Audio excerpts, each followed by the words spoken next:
If I got Jesus, I've got all that I could ever need. Take the world away.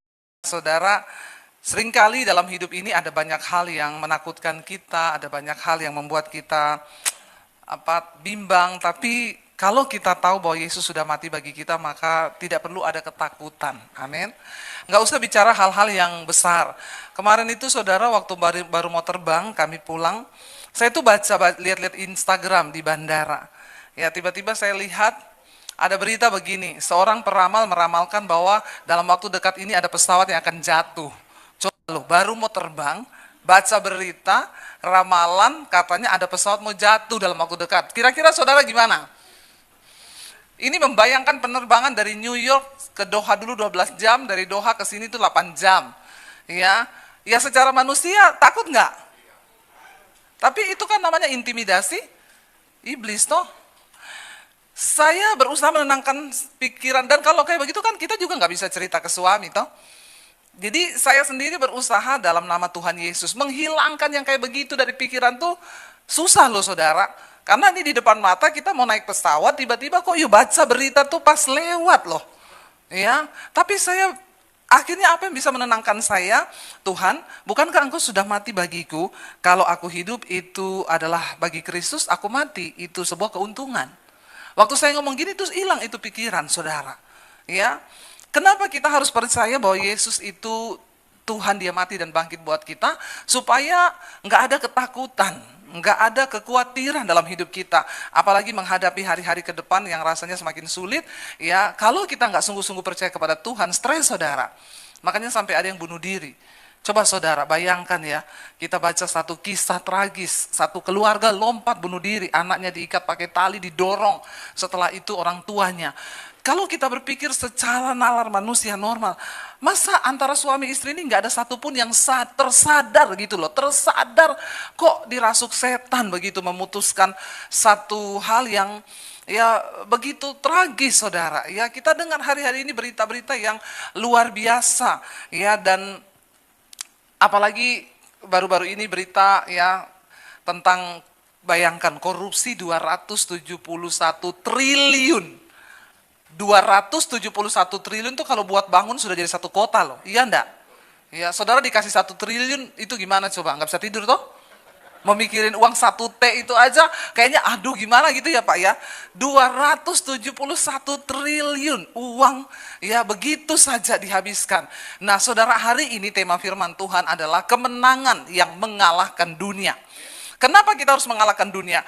Semua yang terjadi hari-hari ini itu di dalam dunia karena keinginan dunia. Amin. Nah, kita akan belajar hari ini. Yesus bangkit itu untuk memberikan kemenangan bagi kita. Kemenangan atas apa? Bukan hanya atas maut. Kita masih ada di dunia hari ini, masih ada perjuangan kita. Mari buka bersama 1 Yohanes pasal 5, ayat yang pertama sampai ayat yang kelima. Ya, firman Tuhan berkata, ini ayat dari ya, tema gereja saudara. Kemenangan yang mengalahkan dunia. Baca bersama 1, 2, 3. Setiap orang yang percaya bahwa Yesus adalah Kristus itu lahir dari Allah. Dan setiap orang yang mengasihi dia, yang melahirkan, mengasihi juga dia yang lahir daripadanya. Ayat 2. Inilah tandanya bahwa kita mengasihi anak-anak Allah, yaitu apabila kita mengasihi Allah, serta melakukan perintah-perintahnya. Ayat 3. Sebab inilah kasih kepada Allah, yaitu bahwa kita menuruti perintah-perintahnya. Perintah-perintahnya itu tidak berat. Ayat yang berikutnya, sebab semua yang lahir dari Allah mengalahkan dunia. Dan inilah kemenangan yang mengalahkan dunia, iman kita. Katakan amin. Saudara, tadi ayat 1 dikatakan, setiap orang yang percaya bahwa Yesus adalah Kristus lahir dari Allah. Dan setiap orang yang mengasihi dia, yang melahirkan, mengasihi juga dia yang lahir daripadanya. Ketika kita ini sudah percaya kepada Kristus, maka tidak ada pilihan lain. Kita harus percaya bahwa sungguh-sungguh Kristus itu sendiri adalah Allah yang turun ke dalam dunia, datang kepada umat kepunyaannya sendiri. Tuhan itu dari zaman perjanjian lama tidak berwujud saudara. Ya, dan manusia itu butuh figur. Ya, kita nih kalau nggak ada figur kan suruh percaya sama siapa? Pokoknya percaya aja. Ya, kira-kira manusia itu gampang nggak percaya kepada sesuatu yang tidak kelihatan? Enggak, saudara. Ya, Tuhan menyatakan diri kepada Musa dalam bentuk api, dalam bentuk angin, tapi dia tidak berwujud. Ya. Dan bangsa Israel dulu kalau mencari Tuhan tuh harus naik ke gunung untuk mencari siapa Tuhan itu. Mau ketemu Tuhan harus naik ke gunung. Tapi kemudian ya Tuhan tahu kali kita ini memang manusia butuh figur yang nyata. Karena itu Allah menjelma menjadi manusia. Dia turun dalam bentuk manusia, yaitu Yesus Kristus Tuhan. Ya. Dan barang siapa yang percaya kepada Kristus, maka kita harus percaya bahwa dia datang dari Allah. Dan setiap orang yang percaya kepada Kristus itu, kita juga adalah anak-anak Allah, saudara. Jadi hari ini saya percaya yang duduk di sini percaya sungguh bahwa Yesus adalah Tuhan, dia adalah Allah itu sendiri, amin. Kalau tidak percaya pulang saja. Ya kita semua harus percaya, nggak ada tawar-menawar. Ya, kenapa iman kita lemah seringkali? Karena kita kurang percaya. Tetapi ayat ini berkata begini, inilah tanda bahwa kita mengasihi anak-anak Allah, yaitu apabila kita mengasihi Allah serta apa? Melakukan perintah-perintahnya. Berulang kali saudara saya mengingatkan bahwa firman Tuhan berkata iman tanpa perbuatan itu mati. Engkau percaya hanya ada satu Allah saja itu baik, tapi setan juga percaya begitu. Ya, jadi kalau kita level imannya hanya sampai dipercaya, berarti kita ini satu level sama setan. Dengan kata lain temannya setan. Banyak orang gampang bilang percaya, ya. Kemarin saya angkatin satu khotbah pendek karena banyak yang bertanya sama saya, Bu, ini loh ada yang mati kena santet. Ya bagaimana menurut pandangan Kristen, Bu? Ya di dalam Alkitab, sihir, tenung itu ada saudara. Di perjanjian lama, Tuhan murka terhadap orang-orang yang melakukan hal ini. Nabi-nabi palsu berhadapan langsung dengan para petenung, para tukang sihir. Kuasa gelap itu ada.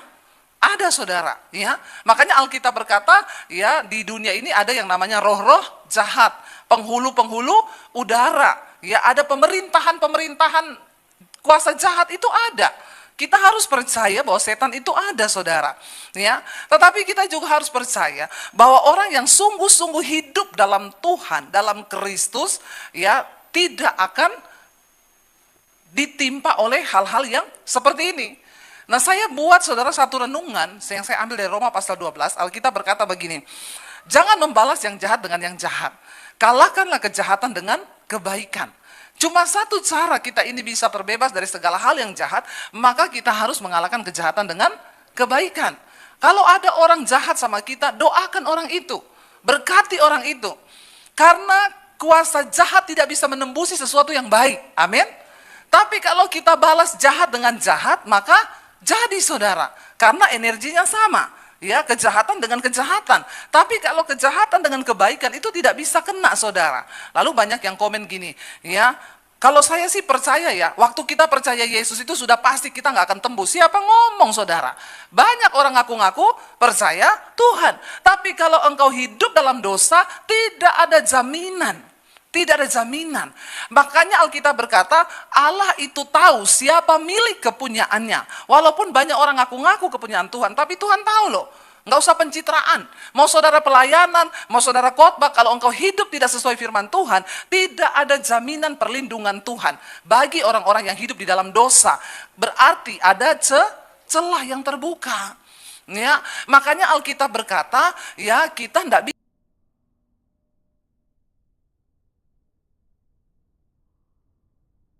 menyebut nama Tuhan, dia harus meninggalkan semua dosa dan kejahatan.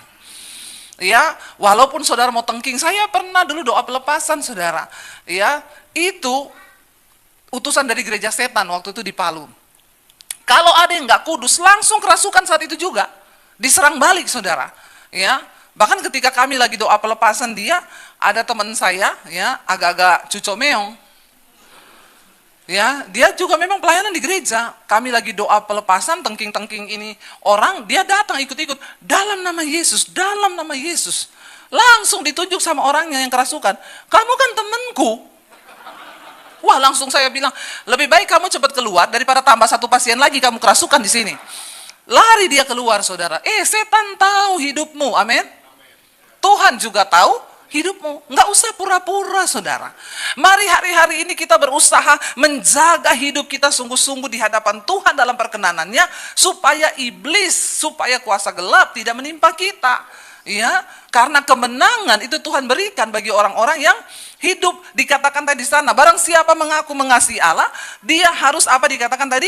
Menuruti perintahnya. Nah, kalau kita jadi Kristen tapi nggak nurut sama firman Tuhan, ya podo wae temennya setan. Pastikan kanan kirimu nggak ada setan. Ya, suami-suami, kau hidup dalam perselingkuhan. Ya, ibu-ibu, kau hidup dalam kepahitan. Setan tahu hidupmu, biar kau tengking, setan gak bakal lari dia. Dia bilang, kau kan temanku. Ya, mari kita bertobat, saudara. Karena peperangan kita ini melawan alam roh. Kalau lagi ada masalah, tekanan, ndak usah berkuar-kuar di sosial media. Amin. Orang jahatin kamu, ndak usah ya berkoar-koar. Saya tahu kok dia itu gini sirik sama hidupku. Ndak usah, duduk di kaki Tuhan. Doakan, amin. Doakan, itu tanda bahwa hatimu benar. Daripada kita sibuk mengklarifikasi, membuat pernyataan, tapi kita nggak beresin hati kita, gampang diserang sama iblis. Saya dulu, saudara, benar-benar itu orang tukang santet. Ya, dia nggak suka sama saya di depan saya. Dia bilang, lihat ya, saya bikin 3 hari saja, kamu gila. Saya santet kamu. Saya takut, saudara. Karena saya pernah masuk di kamarnya, dibawa sama istrinya. Ada gambar bentuk orang di kamarnya. Di tempat ritualnya dia, di situ ada lilin-lilin, bentuk orang dari paku dia bikin, bentuk mata. Istrinya bilang, dia kalau mau kerjain orang, Bu, dia tinggal coblos di matanya, di mananya, dia taruh itu, apalah gambar orang. Saya baru berapa hari lalu melihat itu, tiba-tiba dia bilang sama saya santet kamu ya, dalam waktu 3 hari. Waduh, takut gak, saudara? Saya datang di kaki Tuhan, saya bilang, Tuhan, ini orang ngancam saya, Tuhan, secara manusia saya takut. Saya buka Alkitab, dapat di Yesaya, Tuhan bilang, jangan takut. Setiap panah-panah api yang dipanakan kepadamu akan aku kembalikan. Saya bilang, Tuhan, jangan dikembalikan, Tuhan. Ampuni aja orangnya, ampuni. Jangan Tuhan kembalikan. Lalu saya disuruh Roh Kudus puasa 3 hari 3 malam, puasa Ester. Nggak makan, nggak minum, langsung turun 5 kilo, saudara. Jadi kalau yang mau kurus silakan coba. Saya puasa 3 hari 3 malam karena saya takut jujur. Tapi saya berusaha menjaga hati di dalam doa. Tuhan ampuni dia, Tuhan aku mengampuni dia. Saya nggak mau ada celah yang terbuka. Saudara tahu, hari kedua saya berpuasa. Orang itu kerasukan di depan mata saya. Kerasukan, saudara. Akhirnya saya doakan dia, pelepasan. Hari ketiga, dia panggil saya mau ketemu pribadi. Waktu ketemu dia bilang gini, saya akui loh imanmu. Saya coba kamu dengan ilmuku, balik mental menyerang saya kembali. Saya bilang, Bapak, Ibu, jangan pakai kuasa gelap begitu. Tuhan, kuasanya lebih besar dari segala kuasa yang ada di bumi ini. Amin. Tapi kita harus dalam posisi benar. Kalau engkau punya kepahitan, itu jadi celah. Ya, makanya ada dukun, saya pernah dengar Tony Daud bilang, ya, dia sering santet orang Kristen, susah masuknya. Kecuali yang merokok itu gampang. Nah, makanya yang merokok terus-terusin aja kau, temannya setan. Ya, sudah nggak ada kan bapak-bapak yang merokok di sini kan? Alhamdulillah, insya Allah ya. Saudara, jadi benar, jangan kasih celah. Tidak jaminan kita ini orang Kristen, kalau kita masih hidup dalam dosa, maka kuasa jahat itu bisa tembusi hidup kita. Tapi waktu kita hidup dalam kekudusan, dikatakan nurut pada firman. Ya, karena barang siapa tadi ayat 3 berkata, yang mengaku mengasihi Allah, dia harus apa? Menuruti perintah-perintahnya. Ya, ayat 3 diulangi lagi. Sebab inilah kasih kepada Allah, yaitu bahwa kita menuruti perintah-perintahnya. Waktu kita bilang mengasihi Allah, maka itu berarti kita juga taat pada firman Tuhan. Amin. Jadi ketika Tuhan suruh mengampuni, kita ngomong, berat Tuhan. Tapi karena aku mengasihi engkau, aku akan mengampuni dia. Tuhan bilang, ampuni suamimu. Berat Tuhan. Tapi karena aku mengasihi engkau, aku ampuni suamiku, Tuhan. Bapak-bapak, sekalipun istrimu cerewet, ya, mengampuni, mengasihi istri yang cerewet itu gampang nggak? Jujur bapak-bapak, nggak usah takut walaupun ada istrinya. Ya, susah, apalagi kalau udah jengkel kan. Tapi kalau kita memilih mengasihi Allah, maka kita harus belajar untuk mengasihi istri, mengasihi anak-anak. Anak nyakitin bolak-balik sama kita. Ya, susah nggak untuk mengampuni, mengasihi anak yang nyakitin kita? Susah. Tapi kalau kita bilang kita mengasihi Allah, maka kita harus tunduk kepada firman. Jadi kuncinya adalah kita mengasihi Tuhan. Kalau semua orang mengasihi Tuhan, tidak ada perceraian di dunia ini. Amin. Amin, saudara. Karena sesakit apapun kita memilih, kita mengasihi Tuhan. Kalau mengasihi Tuhan berarti nggak boleh cerai.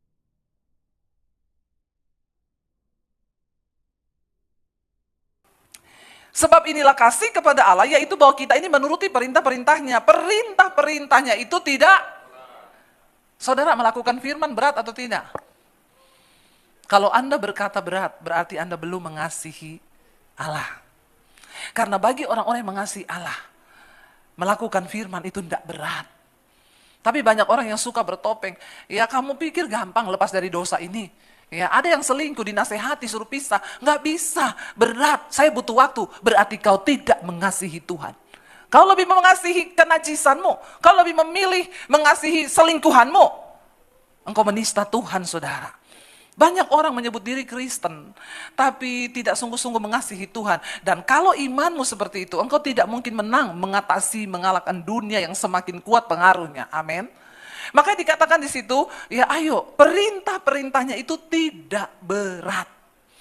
Ketika Tuhan meminta uang kita, ketika Tuhan meminta kita menyerahkan harta kita, berat nggak?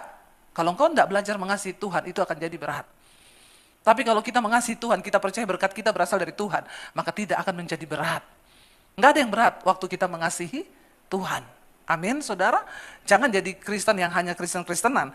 Ya, dan ayat ini berkata, saudara, ya, dan perintahnya itu tidak berat. Dan inilah kemenangan yang mengalahkan dunia, iman kita.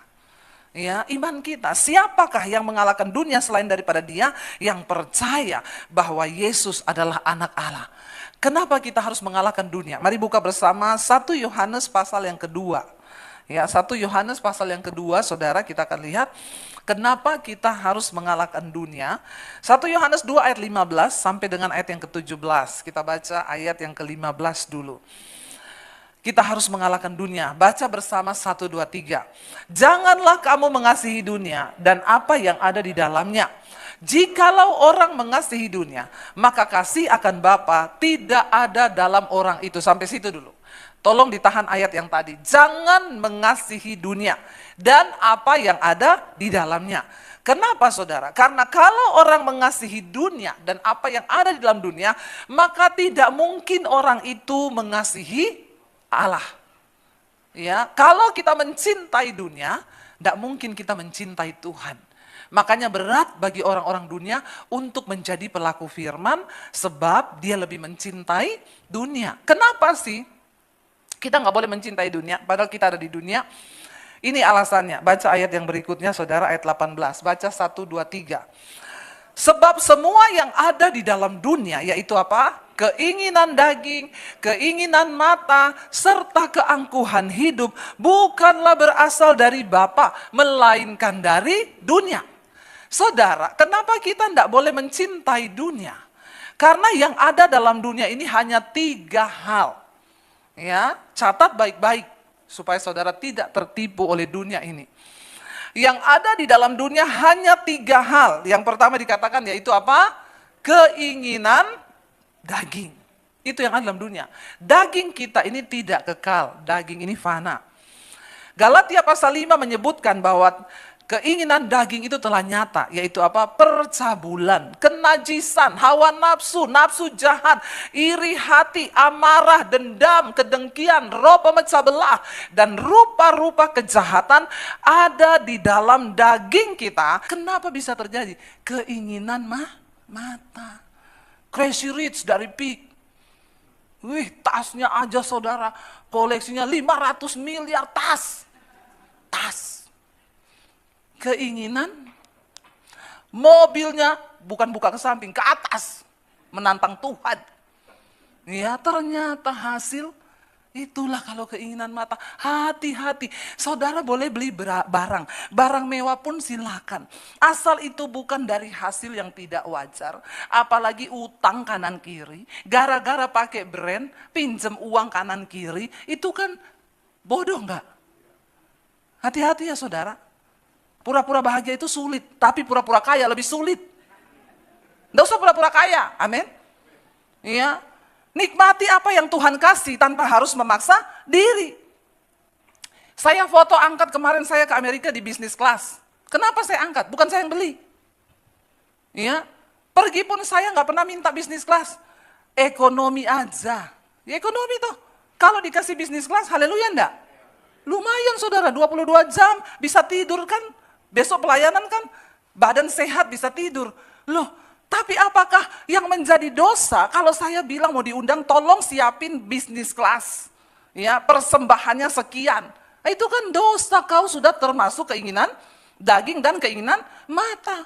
Sekarang kembali ke Indonesia, nanti pelayanan lagi ke Makassar, ke Manado, tiketnya apa Bu? Batik aja batik. Ekonomi, ya kita nggak berubah, naik ekonomi oke, naik batik oke, naik motor masih oke, naik mobil mewah oke, amin saudara.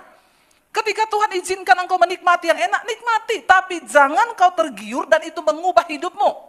Sampai akhirnya orang mau undang, oh saya harus bisnis kelas ya, soalnya kalau naik ekonomi sakit lah, ini belakang saya, pret. Ya, enggak usah begitu. Kalau hari ini Tuhan izinkan kau menikmati yang enak, nikmati, itu berkat Tuhan.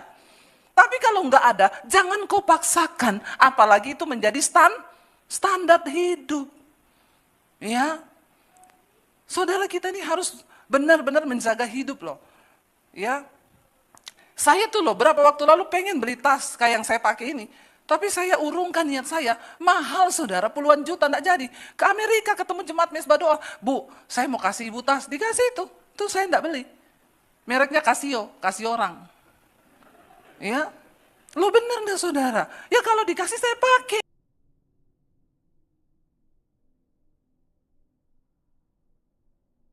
Ya, kita bisa bantu orang di desa, bisa bantu pendeta yang ada di desa. Jangan sampai saudara, banyak orang hari-hari ini, karena temennya pakai LV, yang nggak mau kalah. Dia juga pakai LV Sukaisi. Ya, dari uang hasil utangan, bahkan cicilan. Aduh saudara, sakit jiwa lama-lama kau. Kenapa? Ngikuti keinginan daging, keinginan mata. Makanya Yesus bilang, kalau matamu membuat kau berdosa, lebih baik cungkil matamu. Lebih baik kau masuk surga tanpa mata, daripada kau utuh dengan matamu, kau masuk ke neraka. Hati-hati dengan keinginan mata ini. Bapak-bapak, istrimu itu yang terbaik. Jangan karena sudah menikah puluhan tahun, istrimu sudah gendut, kau lihat perempuan yang seksi, yang temani kau dari miskin itu istrimu. Begitu dapat perempuan seksi, pelakor, ya kemarin ada orang, Bu, nih suami saya, Bu, saya lagi mengalami itu, Bu. Saya dampingi dia dari miskin. Begitu sudah kaya, perempuan baru kenal, dibeliin mobil, dibeliin rumah, pret nggak? Sekarang ini pelakor luar biasa, saudara. Ya, kita lihat berita-berita sekarang, bagaimana ibu yang anaknya dirampas sama pelakor. Rasanya saya baru tinggal di Indonesia belum sebulan, banyak sekali ya berita-berita sekarang di Indonesia ini yang terjadi hal-hal yang aneh-aneh saudara. Ini semua kenapa? Keinginan daging, bunuh diri karena utang. Coba saudara. Alkitab berkata cukupkan dirimu dengan apa yang ada padamu. Kalau enggak ada uang jangan utang. Saya bersyukur hari ini kami tidak ada utang 1 sen pun. Jadi kalau Tuhan datang hari ini saya siap. Karena tidak ada utang. Sebenarnya orang itu kalau mau hidup cukup bisa saudara. Ya, saya bicara begini bukan karena saya tidak mengalami. Kami dulu hidup berkekurangan. Tapi kami berusaha menjaga kalau engkau tidak dapat dipercaya dalam hal uang. Engkau jauh dari Tuhan. Karena Alkitab ini tadi berkata, kalau kau mencintai dunia, tidak mungkin kasih Bapa ada di hatimu. Amin. Kalau kau cinta uang, keinginan mata, keinginan daging, maka kasih akan Tuhan tidak ada dalam hatimu saudara. Ngeri ini, ngeri. Mari kita sungguh-sungguh menjaga hidup kita. Kuasai diri, jangan terpikat oleh keinginan mata. Ya, ada ibu-ibu zaman sekarang, lewat ke toko, tasnya, pengen sih berapa? 150 juta. Habis di rumah kebayang-bayang, datang lagi, itu tas. 3 bulan dia bolak-balik terus, tas. Congkel matamu. Ya, jangan sampai itu menguasai. Kalau memang ada berkat berlebih silahkan. Tapi pastikan sudah banyak menabur dulu, amin.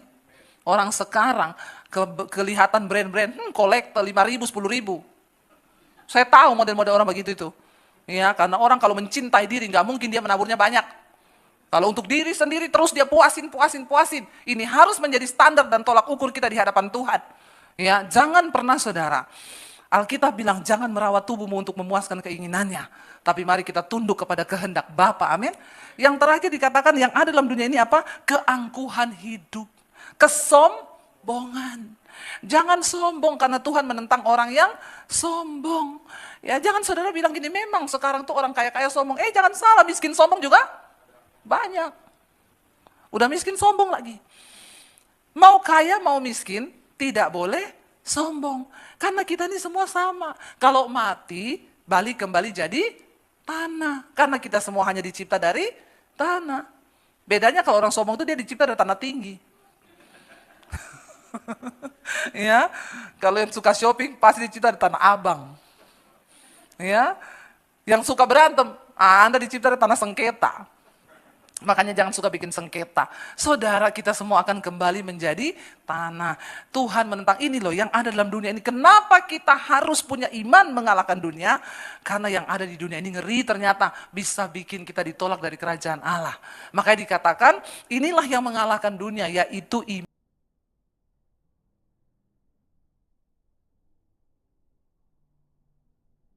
1, 2, 3. Dan dunia ini sedang lenyap dengan keinginannya. Tetapi orang yang melakukan kehendak Allah tetap hidup selama-lamanya. Ini adalah kebenaran saudara. Dunia ini sedang lenyap dengan segala keinginannya. Makanya jangan tergiur dengan dunia dan segala keinginan tadi. Tetapi dikatakan walaupun dunia ini lenyap dengan segala keinginannya. Tapi orang yang melakukan firman Tuhan, yang melakukan kehendak Allah, tetap hidup selama-lamanya. Artinya apa? Walaupun bumi bergoncang, hancur semuanya. Kita orang yang benar itu, dia mati, tapi dia tetap hidup sampai selamanya. Sementara orang fasik dan berdosa, mereka binasa di dalam neraka. Tapi orang yang hidup dalam kebenaran, mereka hidup sampai selama-lamanya. Saudara mau gak masuk di dalam kerajaan Allah? Mau dong, kita dan seisi rumah kita. Karena itu selama masih ada waktu berdoa saudara. Minta keluargamu, rumah tanggamu, semuanya dimenangkan oleh Tuhan. Dan kita diberi kesempatan untuk masuk ke dalam kerajaan Allah. Saya rindu kita dan keluarga besar kita. Ya, saya selalu berdoa. Tuhan, saya percaya engkau juga mati bukan hanya buat saya. Tapi engkau mati bagi keluargaku. Engkau mati bagi ya semua saudara-saudaraku. Karena itu tidak ada satupun yang engkau lewatkan. Dan saudara, kalau saudara membaca di kitab Kejadian pasal yang kelima itu, ya di sana ditulis bahwa Adam memperanakan ini, memperanakan itu, dan semua umurnya itu rata-rata 900 tahun, 800 tahun, ya ketika mereka mati. Tetapi Henok dia hanya berumur 365 tahun. Ya, tapi kenapa nama Henok tercatat di Alkitab? Semua orang yang namanya tercatat di Alkitab pasti ada sesuatu yang luar biasa. Amin apa amin? Kalau nggak luar biasa dosanya, luar biasa benernya. Ya, jadi kita mau ambil yang mana ini? Yang luar biasa tentu benarnya, amin. Ya, yuk kita lihat bersama Kejadian pasal yang kelima, saudara. Ya, ayat yang ke-18 saja, nanti saudara baca ayat dari yang pertama ya, karena saya akan langsung lompat, nanti kelamaan itu nama-nama semua. Kejadian 5 ayat 18 berkata, kita lihat sana ya, di firman Tuhan berkata, setelah apa? Yared hidup 162 tahun, ia memperanakan Henok. Jadi nama papahnya Henok itu siapa? Yared ya, dia keturunan ke-7 Henok ini dari Adam. Jadi ini manusia awal-awal ya. Lalu ayat yang ke-19 dikatakan, ya ayat 19, dan Yared masih hidup berapa? 800 tahun setelah ia memperanakan Henok. Dan ia memperanakan anak laki-laki dan perempuan. Jadi dia masih hidup 800 tahun lagi. Ya semua kalau saudara baca dari atas-atas itu 900, 800, 900, 800. Ayat yang ke-20 dikatakan di sana, jadi Yared mencapai umur 962 tahun, lalu ia mati. Nah ayat 21 berkata, setelah Henok hidup berapa? 65 tahun, ia memperanakkan Metusalah. Ya, jadi Henok hidup nih 65 tahun, dia punya anak namanya Metusalah. Ayat 22 di sana dikatakan, dan Henok hidup bergaul dengan Allah selama 300 tahun lagi. Setelah ia memperanakkan Metusalah dan ia memperanakkan anak-anak lelaki dan perempuan. Ayat yang berikutnya 23, jadi Henok mencapai umur 365 tahun. Ayat 24, dan Henok hidup bergaul dengan Allah. Lalu ia tidak ada lagi sebab ia telah diangkat oleh Allah. Cuma itu catatan tentang Henok. Saudara, Henok ini umurnya tadi berapa dikatakan? 365 tahun. Kalau dibandingkan papahnya yang 900 tahun lebih, berarti kan Henok ini nggak ada separuhnya ya. Kalau orang umur 90 tahun, berarti Henok ini ibaratnya cuma 30 tahun. Lalu dia nggak mati. Kalau saudara baca semua kisah di atas, lalu matilah Yared, matilah ini, matilah itu. Tapi kisah tentang Henok, ya, cuma dikatakan dia itu ya hidup tadi apa? Coba kita kembali ke ayat 21 tadi dan 22, 21 dulu. Jadi Henok itu hidup ya. Ayat 20 tadi dikatakan Henok itu hidup bergaul dengan Allah ya. Ayat 21. Nah, dan Henok hidup bergaul dengan Allah selama 300 tahun lagi setelah ia memperanakkan Metusalah dan ia memperanakkan anak-anak yang lain. Dan setelah itu catatannya, lalu Henok tidak ditemukan lagi sebab dia diangkat hidup oleh Tuhan. Henok tidak mengalami kematian. Dia tidak mengalami rasa sakit. Dia tidak masuk rumah sakit, tapi dia diangkat hidup. Siapa yang mau diangkat hidup? Tidak ada yang mau. Anak-anak Tuhan di sini pada tidak mau, ya saya mau. Kenapa saudara? Sebelum Yesus datang nanti, sebelum masa penganiayaan besar, kita orang yang percaya dan hidup kudus akan siapa tahu besok toh? Amin.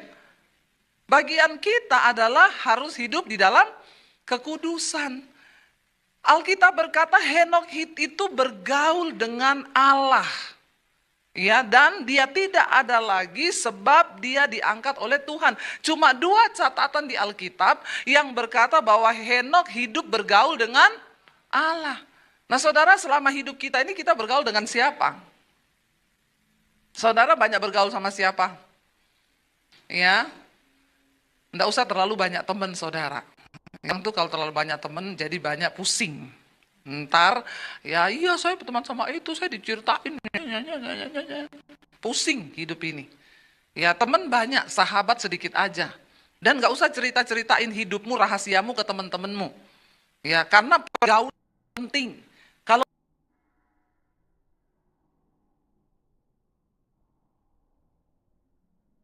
bergaul dengan Tuhan jadi apa? Mulia. Amin. Saking Henok itu tiap hari bergaul dengan Allah. Bagaimana sih bergaul dengan Tuhan itu saudara? Apakah Henok di kamar terus? Tiap hari tidak keluar-keluar? Alkitab bilang dia manusia biasa punya anak juga loh. Memperanakkan laki-laki dan perempuan. Ya, Henok itu hidup bergaul dengan Allah. Nah hari-hari ini kita jangan hanya menjadi orang Kristen. Tapi mari kita hidup bergaul dengan Tuhan. Ya kalau kita mau ingin jadi seperti Henok. Ya kita meniru saudara, tanpa kekudusan kita tidak mungkin melihat Tuhan. Makanya syarat pertama untuk bergaul dengan Tuhan, hidup kita harus kudus. Makanya tema hari ini iman dan kekudusan Henok, amin. Tuhan gak mau deket-deket apalagi bergaul sama orang yang banyak dosa. Ya, makanya Alkitab bilang Allah itu kudus ya, dan barang siapa yang harus menjadi sahabat Tuhan, kita harus hidup takut akan Tuhan. Ya, bergaul dengan Tuhan itu artinya saudara, ayo libatkan Tuhan dalam segala hal dalam hidup kita. Ya, di dalam kita merencanakan sesuatu, melakukan segala sesuatu, ya enak saudara hidup bergaul dengan Tuhan itu. Makanya orang kalau hidupnya banyak bergaul dengan Tuhan, yang dia banyak dengar itu adalah suara Tuhan, bukan suara setan. Ya, kita banyak bergaul dengan Tuhan, yang kita dengar ya suara Tuhan. Makanya hidup kita penuh damai, sejahtera. Tapi orang kalau tidak bergaul dengan Tuhan, ya tiap hari yang dia dengar suara setan. Orang salah sedikit aja udah itu kan. Makanya memang mamamu itu begitu, papamu itu begitu. Memang kakak iparmu itu begitu, memang begini, lalu emosi. Nah, itu kamu bergaul dengan setan. Tapi kalau kita bergaul dengan Tuhan, baru mau marah, ada suara yang bilang, "Nggak usah, tinggalkanlah panas hati itu, marah-marah itu dosa di hadapan Tuhan." Jadi bergaul dengan Tuhan itu saudara nggak usah yang mistis-mistis ya. Banyak orang Kristen tuh berpikir bergaul dengan Tuhan itu apa? Duduk bertapa, puasa 1 bulan. Ya, tidak makan-makan 1 bulan, mati kau. Ya, bergaul dengan Tuhan itu memang ada saat-saatnya kita puasa, Alkitab, berenung di kamar. Tapi dalam kehidupan sehari-hari, ya suami-suami, engkau di rumah hidupmu membawa damai sejahtera kalau engkau hidup bergaul dengan Tuhan. Ya, tapi kalau engkau banyaknya ya bergaul dengan setan, yang kau dengar terus suara setan, maka tiap hari stres, marah-marah, hidup cuma sebentar kok, yo stres loh, ikuti setan. Benar nggak saudara? Hidup ini cuma sebentar. Makanya banyak bergaul dengan Tuhan, dengarkan suara Tuhan. Mengucap syukur. Kenapa saudara? Henok dikatakan dia hidup pada zaman itu dan dia bergaul dengan Tuhan. Karena pada zamannya Henok itu ternyata juga sudah terjadi kekacauan. Orang baru 7 turunan dari Adam. Dosa ternyata udah banyak. Saudara nggak percaya? Kita buka di Yudas. Ada catatan tentang hidup Henok di Yudas. Yudas pasal yang pertama, kalau kita lihat saudara, ayat yang ke-14 ya. Yudas pasal yang pertama ayat yang ke-14 dulu dikatakan di sana, kita baca. Juga tentang mereka, Henok, keturunan ke-7 dari Adam, telah apa? Bernubuat katanya, sesungguhnya Tuhan datang dengan beribu-ribu orang kudusnya, ayat 15, hendak menghakimi semua orang dan menjatuhkan hukuman atas orang-orang fasik karena semua perbuatan fasik yang mereka lakukan dan karena semua kata-kata nista yang diucapkan orang-orang berdosa yang fasik itu terhadap Tuhan. Henok adalah orang pertama yang berbicara tentang eskatologi di dalam Alkitab, yaitu ilmu tentang kedatangan Tuhan. Henok, ya. Kenapa Henok diangkat Tuhan hidup-hidup?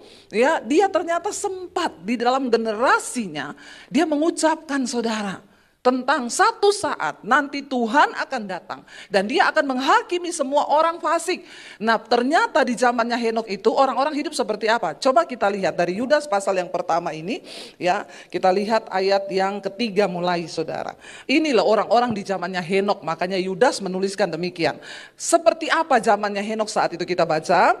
Saudara-saudaraku yang kekasih, sementara aku bersungguh-sungguh berusaha menuliskan kepadamu tentang keselamatan kita bersama, aku merasa terdorong untuk menulis ini kepada kamu dan menasehati kamu. Ini Yudas yang tulis ya. Supaya kamu tetap berjuang untuk mempertahankan iman yang telah disampaikan kepada orang-orang kudus ya. Karena memang hatinya itu nggak mau bertobat. Ya, makanya saya tidak heran kalau saya nasihati orang Kristen, kamu tuh mau bertobat begini, ya siapa tobat-tobat? Oh, memang ini ditentukan tuh binasa. Karena memang hatinya kebal, tidak mau dengar firman Tuhan. Tuhan kan udah tahu, kayak Yudas sendiri, ya dia akhirnya ya menjual Tuhan Yesus. Ya Yudas yang menyangkal Yesus ya, bukan Yudas murid Yesus yang ini. Dia itu kenapa saudara? Karena memang dia ditentukan untuk binasa. Tuhan tahu memang hatinya itu bakal seperti itu. Lalu dikatakan di sana, mereka itu adalah siapa? Orang-orang yang fasik yang menyalahgunakan kasih karunia Allah kita. Jadi ternyata memang banyak orang Kristen pun zaman sekarang ini menjadi orang-orang fasik yang menyalahgunakan apa? Kasih karunia. Enggak apa-apa. Ya mau dosa kasih karunia. Untuk apa Yesus mati bagi kamu? Dia turun dari sorga kok kamu masuk neraka? Kan kita sudah diberi kasih karunia. Nah, ini orang-orang yang menyalah. Jadi ternyata di dalam Alkitab sudah ditulis. Akan ada orang-orang yang menyusup. Masuk ke dalam pengajaran-pengajaran Kristen. Kalau dikatakan menyusup berarti memang mirip. Makanya gak ketahuan toh. Kalau serigala masuk ke domba langsung ketahuan gak? Ya ketahuan orang dia serigala, tapi serigala berbulu. Nah itu namanya penyusup. Kelihatannya seperti kita. Kelihatannya pendeta.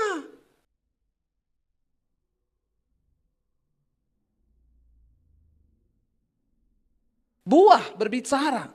Ya, makanya di sini dari zaman dulu ternyata dikatakan sudah ada orang-orang fasik yang menyalahgunakan kasih karunia. Mereka itu menyusup ke dalam orang-orang Kristen. Mereka itu menyalahgunakan kasih karunia untuk apa? Melampiaskan apa? Hawa nafsu mereka dan yang menyangkal satu-satunya penguasa dan Tuhan kita Yesus Kristus. Jadi di zaman Henok pun memang sudah ada orang-orang yang hidup tidak takut akan Tuhan. Terjadi lagi di zaman Yudas, mirip seperti di zaman Henok dulu. Orang tidak menghormati Tuhan. Ya, mereka bebas melakukan dosa, mereka hidup dalam kenajisan, persinahan, kepahitan, segala dosa. Tapi bilangnya apa? Kasih karunia. Hati-hati dengan pengajaran kasih karunia. Ya, enggak apa-apa kok, Tuhan mengampuni kau terus. Ya, gereja itu kan bengkel, nanti hari ini rusak, besok lagi kau rusak lagi, datang lagi ke bengkel, lusa rusak lagi, tahun depan rusak lagi. Rusak terus sampai bertahun-tahun. Ya kalau saya jadi bengkelnya, saya bilang saya enggak mau Pak layani mobilmu ini rusak terus, buang aja nih mobil, iya enggak? Orang mobil kok rusak terus? Jadi anak Tuhan kok enggak tobat-tobat? Hidup berdosa terus jatuh lagi. Tuhan juga tahu ya kejatuhan yang seperti apa. Kalau kita jatuhnya ini cuma marah, oh memang saya lepas kontrol ya, saya tadinya enggak kepengen marah sih, tapi akhirnya marah, ampuni aku Tuhan. Itu Tuhan maklumi, itu dosa namanya hilaf. Tapi kalau berzina, selingkuh, homo, itu bukan hilaf, itu doyan. Ya, perlu bertobat. Jangan main-main dengan kasih karunia loh saudara. Ya, kita bicara tentang kekudusan hari ini saudara. Ini zaman sudah mau selesai dunia ini. Kemarin ya Elon Musk orang pertama sudah berhasil dipasang chip di otak. Ya ini lagi dalam masa pemulihan, tanggal 29 Januari kemarin, percobaan pertama pemasakan chip di otak manusia. Ya saudara, kita ini semua data kita kan sudah diambil. Ya nanti kan ke depan ini memang, ini Alkitab yang ngomong, Tuhan bilang, kitab Wahyu bilang, semua orang akan dipasang tanda itu, dan siapapun yang tidak pakai tanda itu tidak bisa beli, tidak bisa jual. Ya chip itu nanti akan dipasang. Chip itu apa saudara? Saya pikir-pikir chip itu paling ya ini loh, SIM card kita ini kan di sini sudah ada M-Banking. Makanya sekarang semua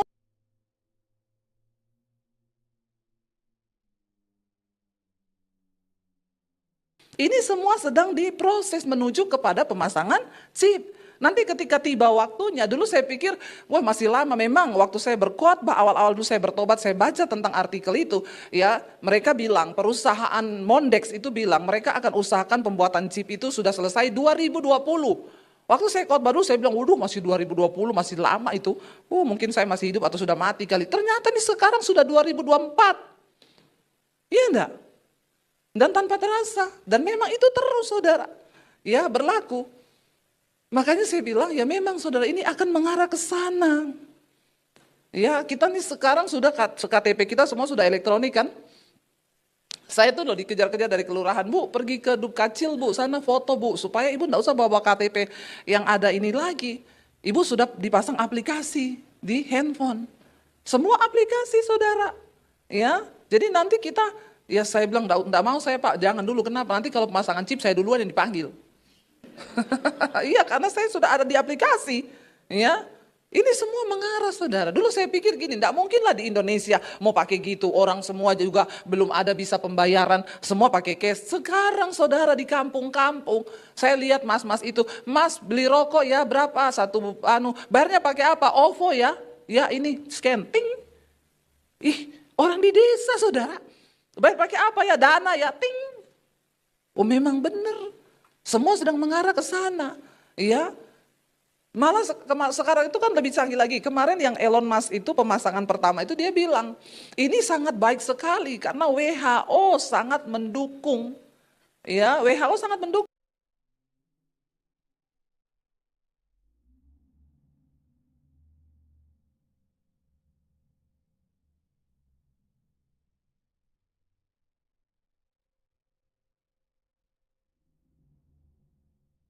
Makan, bunyi HP-nya, tidit. Kenapa Pak? Aduh gula saya naik. Loh kok bisa tahu? Iya Bu, ini ada chip dipasang di sini. Jadi ini disinkronkan ke handphone saya aplikasinya. Jadi dia lagi makan, tidit, gula naik. Berhenti makan saudara. Karena alarmnya bunyi. Canggih ya Pak ya. Kalau kita tidit, jatuh tempo. Haleluya. Kalau saya bilang sama dia, saya enggak Pak, HP saya bunyi tidit apa? Saldo naik, amin. Ngapain gula naik dipantau saudara. Ya, tapi ini akhir zaman dan benar-benar terjadi. Nanti semua akan dipasang, kolesterol naik, nanti dipasang di aplikasi, semua aplikasi. Dan hidup kita ini semua bicara tentang frekuensi. Bayangkan saudara. Ya ini aja manusia mulai dikontrol kan loh, chip gula bunyi, lagi makan stop makan. Sudah dikontrol nggak? Iya, ya. Tanpa kita sadari saudara.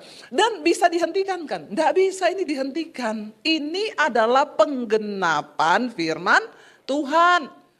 Kita hanya bisa mensosialisasikan ini adalah firman Tuhan. Mau di stop? Nggak bisa. Mau suruh pemerintah stop? Nggak bisa. Memang firman Tuhan harus digenapi. Saya hanya menghimbau, ayo buka mata lebar-lebar orang Kristen. Bertobat. Jangan hidup berdosa terus. Supaya siapa tahu nanti malam akan ada pengangkatan. Kita semua siap dalam kekudusan. Tidak ada yang tertinggal. Amin. Lu iya lu saudara, kayak Henok nanti kita hilang. Tiba-tiba hilang. Alkitab bilang istri lagi di ladang, suaminya hilang. Istri lagi di rumah, istrinya masak, tiba-tiba hilang. Rapture diangkat Tuhan dalam kekudusan. Ya makanya beres-beresin hidup mulai dari sekarang. Yang banyak dosa bertobat, yang banyak utang bayar. Mau diangkat malaikat ada utang belum lunas. Ya, cukupkan dirimu dengan apa yang ada padamu. Amin. Hidup tuh enggak usah maksa. Kalau ada dipakai, kalau dikasih dipakai, enggak usah. Amin. Ya, saya kalau dikasih orang barang mahal ya tak pakai, dikasih. Ya kalau enggak usah beli. Amin. Bisa enggak saya beli? Bisa, tapi aku mau. Ya uangnya bisa buat jadi berkat yang lain. Daripada, benar saudara, ayo kita buka mata loh hari-hari ini. Kita ada di penghujungnya akhir zaman. Dan pengajaran-pengajaran orang-orang yang menyusup ngomongin tentang karunia, kasih karunia semakin banyak. Nggak apa-apa dosa, nggak apa-apa. Wong Tuhan sudah mati kok buat kita. Ya masa sih kita nggak masuk surga? Yesus aja turun dari surga karena kasihnya menyelamatkan kita. Masa cuma karena kita homo, kita lesbi, kita selingkuh, kita kepahitan. Masa kita nggak masuk surga? Orang kudus, Henok hidup kudus. Bergaul dengan Tuhan, terangkat hidup-hidup. Ya, jadilah sahabat Tuhan. Lalu kita lanjut ayat yang berikutnya dikatakan dosa-dosanya apalagi saudara di sana. Ya, kita lanjut Yudas tadi, ya. Tetapi sekalipun kamu telah mengetahui semuanya itu dan tidak meragukannya lagi, aku ingin mengingatkan kamu bahwa memang Tuhan menyelamatkan umatnya dari tanah Mesir, namun sekali lagi membinasakan mereka yang tidak percaya. Memang mereka dibawa dari tanah Mesir, tapi semua binasa di padang gurun akibat dosa. Memang Yesus turun dari sorga untuk menyelamatkan kita, tapi orang yang tidak menghormati kasih karunia Allah akan dibinasakan. Memang Tuhan mengasihi. Dia selamatkan bangsa Israel dari Mesir, tapi ingat, dia juga bunuh mereka di padang gurun karena kedegilan dan keras hatinya mereka yang tidak mau bertobat. Itu perlu kita ingat saudara. Jangan cuma ingat kasih Tuhan itu juga menghukum. Ketika pertama kali Yesus datang ke dalam dunia membawa kasih karunia, ya, yes. Tapi kedua kali dia akan datang sebagai hakim yang adil untuk menghukum dunia. Ya makanya lagu Pantekosta lama berkata, ya ayah dan anak tercerai, suami dan istri tercerai selamanya waktu Tuhan menghukum dunia. Ya, maka saya bilang sama anak-anak saya, hidup kudus nak. Jangan sampai kita hanya bersama di dunia ini, tapi nanti kita terpisah. Nggak ada loh bilang anak pendeta, mau anaknya siapa, kalau kau tidak hidup menurut firman Tuhan. Ya, pribadi-pribadi itu yang akan menyelamatkan dirimu dengan Tuhan. Bangun hubungan dengan Tuhan, saudara ya.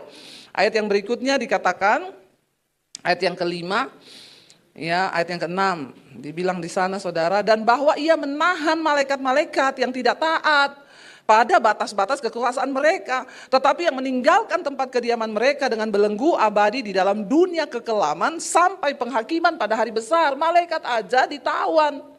Ditahan dalam batas-batasnya Tuhan. Siapa kita sampai kita ini ngomong kasih karunia terus. Ya ingat loh, Tuhan itu menghukum saudara. Ayat berikutnya, ayat yang ketujuh dikatakan, ya saya pengen kita nih melihat dosa-dosa ya sama seperti Sodom dan Gomora dan kota-kota sekitarnya yang dengan cara yang sama melakukan apa? Percabulan dan mengejar kepuasan-kepuasan yang tidak wajar. Laki-laki jatuh cinta sama laki-laki, perempuan sama perempuan. Mereka telah menanggung siksaan api kekal sebagai peringatan kepada semua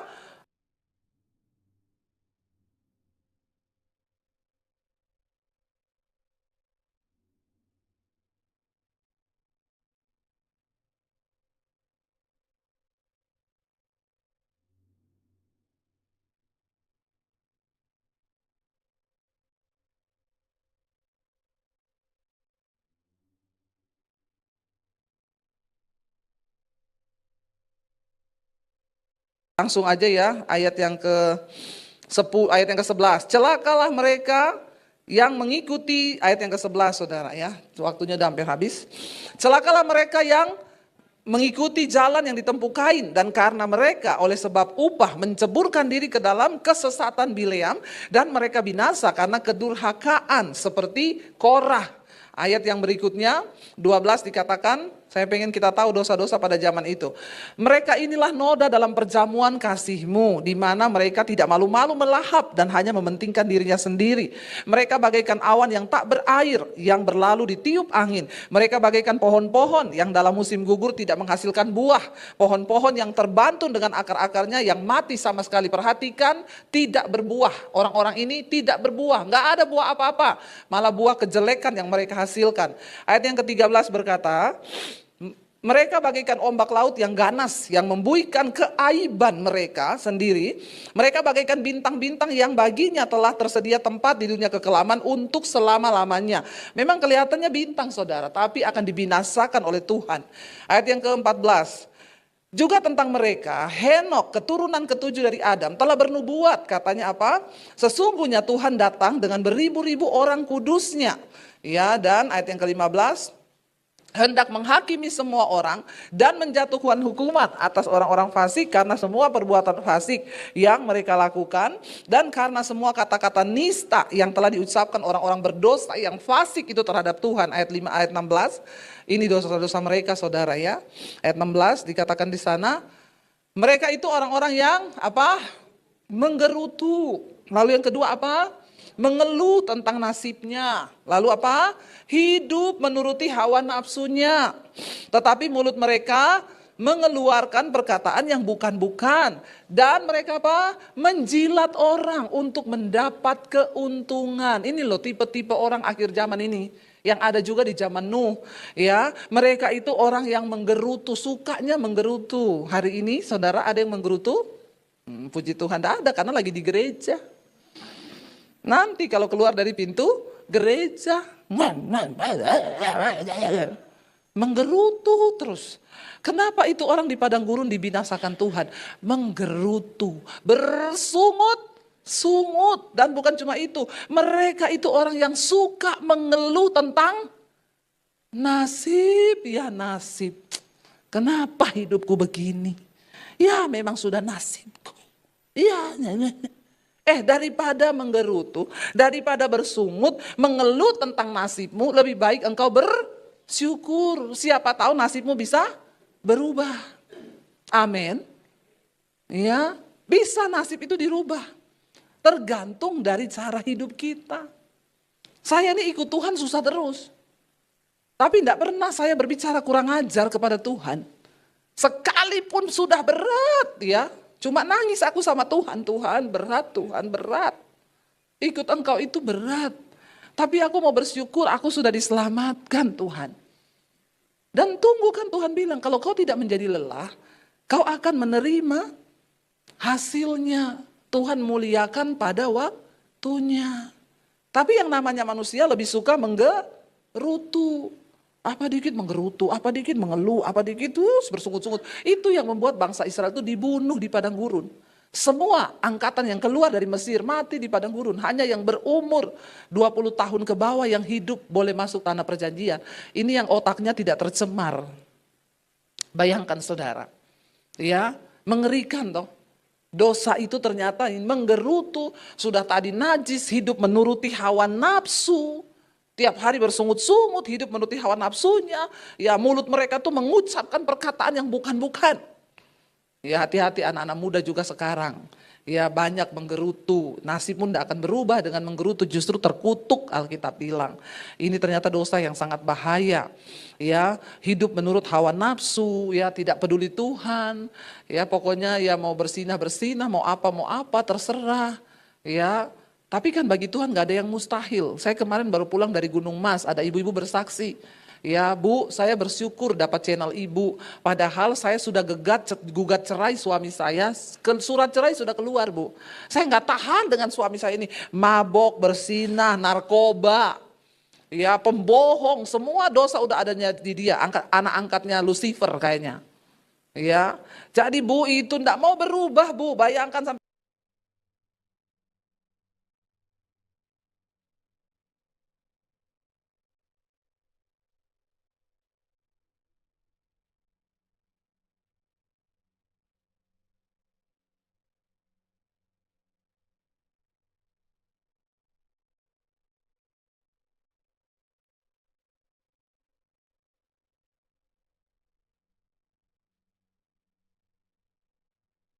hari dengar mesbah doa, mesbah syukur, ndak narkoba lagi, ndak merokok lagi, nggak minum lagi, nggak mabuk lagi, nggak judi lagi, nggak selingkuh lagi.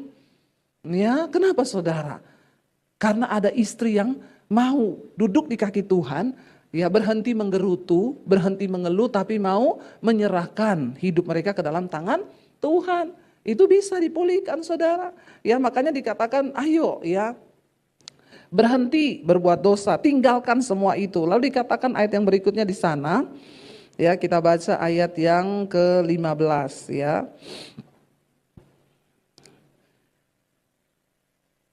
Tadi ayat yang keberapa saudara? 16 ya. Oh iya 16 itu sudah selesai sampai di situ ya, dan dikatakan di sana mereka itu juga adalah orang-orang yang suka menjilat untuk mendapatkan keuntungan ya. Ayat 17, tetapi kamu saudara-saudaraku yang kekasih, ingatlah akan apa yang dahulu telah dikatakan kepada kamu oleh rasul-rasul kita Tuhan Yesus Kristus. Ya Tuhan kita Yesus Kristus. Saudara, kita sudah mengerti kebenaran. Ya ayo jangan jadi penjilat. Ya ngapain sih, mending cari muka sama Tuhan daripada cari muka sama manusia. Ya makanya orang yang mulutnya manis itu jangan dipercaya ya. Mending yang langsung ceplas-ceplos saja ya, daripada yang terlalu manis. Kalau ketemu orang luar biasa ya. Kalau saya langsung pret. Ya, karena orang-orang yang suka menjilat itu bahaya. Dari zaman Nuh juga ternyata sudah ada mereka-mereka itu. Karena akibat dosa. Sebenarnya dosa zaman sekarang dari zaman Nuh juga, dari zaman Adam dan Hawa, ya sama toh. Sama, tidak ada bedanya. Karena namanya tetap dosa, dosa. Jadi nggak ada bedanya, makanya mari kita bertobat, bersyukur kita masih diingatkan. Ayo pulang dari sini, ya jangan lagi bersungut-sungut. Suami istri menggerutu, ingat loh ya. Ya ingat pesannya Henok loh ya. Bertobat ya. Saya percaya, saya undang para imam musik maju ke depan. Kita percaya saudara, kita orang-orang yang mau dikuduskan Tuhan dan mau senantiasa hidup melakukan kehendak Tuhan. Kita mau bergaul dengan Tuhan. Ya kita mau berkata di hadapan Tuhan, ya bawa kami Tuhan untuk senantiasa hidup menyenangkan hati Tuhan. Ya biar kita mau katakan kudus, kuduslah, kuduslah Tuhan. Bangkit berdiri bersama saudara. Ya saudara, seringkali dalam hidup ini ada banyak hal yang menakutkan kita, ada banyak hal yang membuat kita bimbang, tapi kalau kita tahu bahwa Yesus sudah mati bagi kita, maka tidak perlu ada ketakutan. Amin. Nggak usah bicara hal-hal yang besar. Kemarin itu saudara waktu baru mau terbang, kami pulang, saya tuh lihat-lihat Instagram di bandara. Ya tiba-tiba saya lihat